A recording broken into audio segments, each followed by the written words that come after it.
How's it hanging, y'all? This is OBB, the Diecast News Guy. Hope you guys have a great day and a great holiday as well, as they're now starting to get things rocking and rolling for towards the new year of 2023. Lots of fun and exciting stuff coming your guys' way very soon, so stay tuned for that. But as you guys know, I have a lot of catching up to do, including the next gen reviews, which I actually did got another package today from my good friends at Circle B Diecast. So, as promised, guys, this is going to be another next gen Diecast review from Circle B Diecast. Make sure to use that promo code OBBYT to get $5 off the shipping on your next purchase.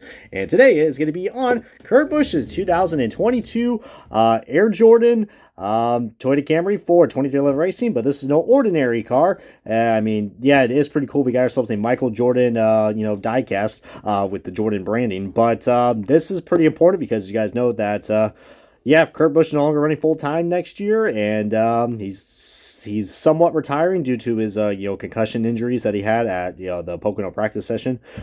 Which, by the way, bad time for this to come out, but also that diecast, the McDonald's diecast, is now available in stock very soon. So yeah, but let me just tell you what, man, this is a diecast that I think a lot of people have been waiting for me to do a review on because this is his final win, as far as we know it, the Kansas win. Holy shit, guys. I'm not even going to showcase the rest of this box because I want to go ahead and get this show on the road, and let's get things started on this unboxing, the diecast view of the Kurt Busch 2022 Kansas final win car.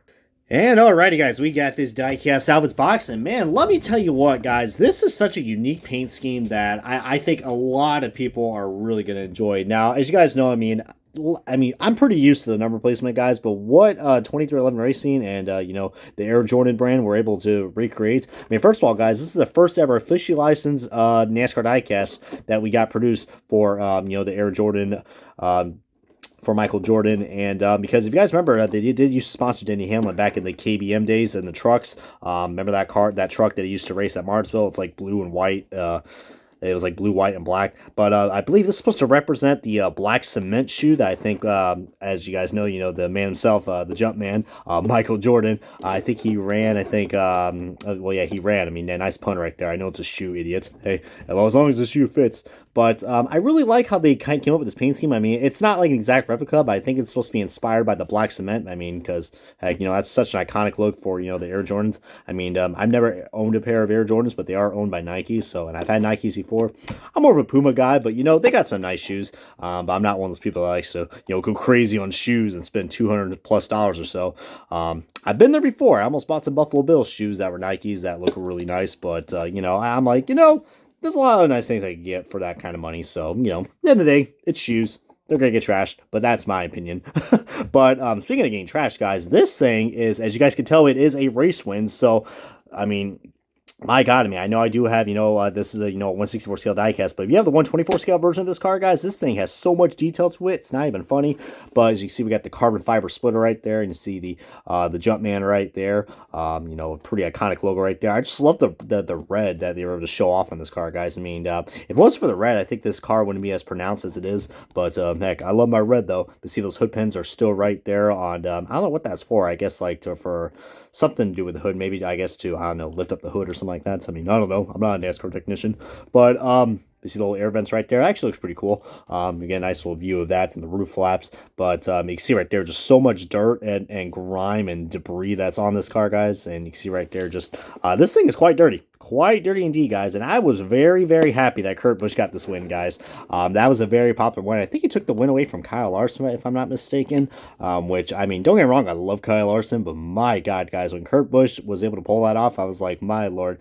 And it's just amazing how far Kurt Busch has come, guys, because, when he first started, he was kind of a hothead, and he was kind of the guy that got into, Jimmy Spencer's, mind a little bit, and then he started some other shit, with his Roush days, and then that went on to his Penske days, and then he kind of, I guess you could say, hit rock bottom as soon as he got let go from both Roush and Penske for pretty much, I would say, for, pretty reckless and young behavior, pretty poor choice of words, because, that's how he got out of Roush from, a DUI, and then, of course, had the anger issues with Penske and snapping at a reporter, and then Roger wasn't able to handle that, but, this guy has come so, and, of course, he had some personal issues as well with, his, that witch that he was dating and had a wife. I mean, good Lord. So, I definitely do feel sorry for the guy, and he has gone through so much adversity to come forward, and he definitely has been quite, as you say, a gentleman throughout these last few years. I mean, especially scoring one win throughout these last few years, guys. I mean, he's a Cup champion, a Daytona 500 champion. I mean, I was happy he won the Daytona 500 championship with. Storehouse Racing. That was a really cool win.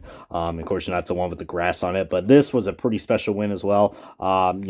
As much as I do not want to see Kurt Busch go, I mean, I understand, these next gen cars are just, I mean, these things, structurally, these things definitely can hold up, holding off the wall. So that's why you can see, moves like Ross Chastain and like that. But it will take a toll on the drivers, and it's already done before with Kurt Busch and then Cody Ware and now Alex Bowman. So I mean, Kurt Busch, I guess you could say, kind of got his career ended, kind of like how Dale Jr. did. Concussions are no joke, man. I mean, look at the NFL. I mean, I hate to compare NFL to NASCAR, but heck, they've got pretty good. They got pretty strict with their concussions now, but. Get back to the diecast, guys. I really, really love this car, guys. The black cement, and you see all the little race details right there. Uh-oh, that's got a McDonald's logo. Somebody put this bitch on a base. For real, though.